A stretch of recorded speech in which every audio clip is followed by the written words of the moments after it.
7-year-old female spayed golden retriever was brought into the clinic urgently. The owner suspected a major issue at play and seemed to be preparing to let their pet go. Claire suddenly became ataxic and disoriented at home. She was unable to stand or walk. She was defecating out of fear as we carried her into the clinic. This was Claire and her family's first experience with idiopathic vestibular disease. Idiopathic vestibular disease is a neurological disease that is frequently seen in older dogs, though it can be seen at all ages in cats. You may hear it be referred to as old dog vestibular. With this disease, onset is rapid, and your pet may seemingly go from normal to disturbed. Your pet will become unsteady or his or her feet and will likely be unable to move around.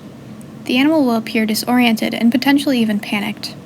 His or her head may be tilted to one side. There may be nausea and vomiting, and you may notice his or her eyes flicking back and forth. These are all common signs of idiopathic vestibular disease. Although there is no test to confirm the diagnosis, your veterinarian may want to test for and rule out any other possible concerns. Your veterinarian may look for evidence of an ear infection, run baseline blood work, or potentially even suggest a CT scan or MRI. Your veterinarian will want to collect a detailed history on your pet to determine whether or not trauma or toxins may be a cause of these sudden symptoms. At this point in time, the cause of idiopathic vestibular disease is unknown. However, it is known that the effects are not permanent and your dog will recover with some supportive treatments. Based on your animal's state, administration of fluids and medications that stop vomiting may be necessary. In all instances, the most important aspect of recovery is safety. Your animal needs to be in a safe environment where he or she cannot harm himself. Keep a close eye on your pet as they recover.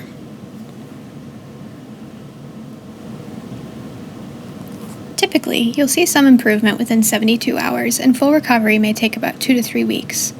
With that said, it is important to note that recurrence is possible with this disease.